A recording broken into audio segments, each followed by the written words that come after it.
Hello बच्चों, कैसे हैं आप? उम्मीद करती हूँ आप बढ़िया और एकदम मज़े में होंगे। तो आइए बच्चों, आज के इस अध्याय में हम अपठित गद्यांश के बारे में जानकारी ले लेते हैं।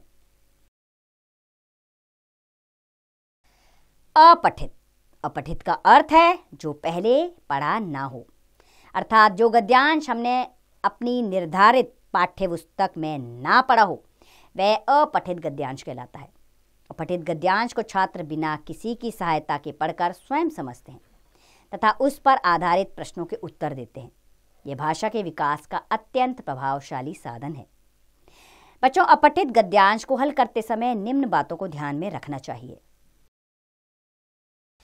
जैसे कि सर्वप्रथम अपठित गद्यांश को ध्यानपूर्वक पढ़ना चाहिए। दूसरा, अपठित गद्यांश की मुख्य बातों पर विशेष ध्यान देना चाहिए। तीसरा, अपठित गद्यांश में पूछे गए प्रश्नों के उत्तर संक्षेप में लिखने चाहिए। चौथा है, प्रश्नों के उत्तर सरल, सरस व सारगर्भित होने चाहिए। और पांचवा, यदि शीर्षक पूछा गया हो तो अपठित गद्यांश से संबंधित संक्षिप्त व रोचक शीर्षक लिखना चाहिए। आइए कुछ अपठित गद्यांश पढ़ते हैं, उनसे संबंधित प्रश्नों के हल जानते हैं। तो हमारा पहला गद्यांश है, आज विज्ञान मनुष्यों के हाथों में अद्भुत और अतुल शक्ति दे रहा है। इसका प्रयोग एक व्यक्ति या समूह के उत्कर्ष और दूसरे व्यक्ति या समूह को गिराने में होता ही रहेगा। इसलिए हमें सामाजिक कल्याण की भावना को जागृत रखना है।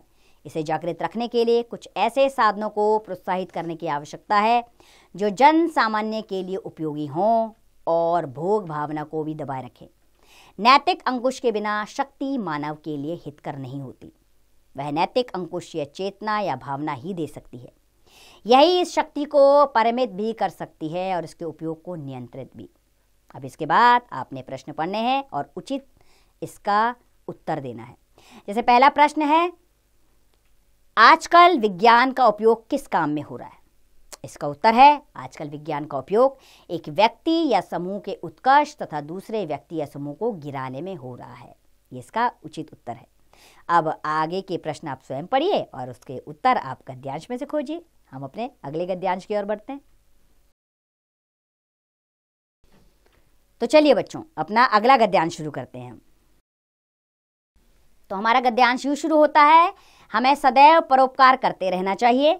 यदि हम ये ध्यान रखें कि दूसरों की सहायता करना सौभाग्य की बात है तो यह बात हमें परोपकार करने की प्रेरणा देती रहेगी। किसी ऊंचे स्थान पर खड़े होकर और अपने हाथ में थोड़े से पैसे लेकर यह कभी मत कहना, ए भिखारी ले, ये मैं तुझे दे रहा हूँ। वास्तव में तुम्हें तो इस बात के लिए कृतज्ञ होना चाहिए कि तुम्हें कोई निर्धन व्यक्ति मिला जिसे दान देकर तुमने अपने आप पर उपकार किया, क्योंकि धन्य पाने वाला नहीं व्यक्ति देने वाला होता है।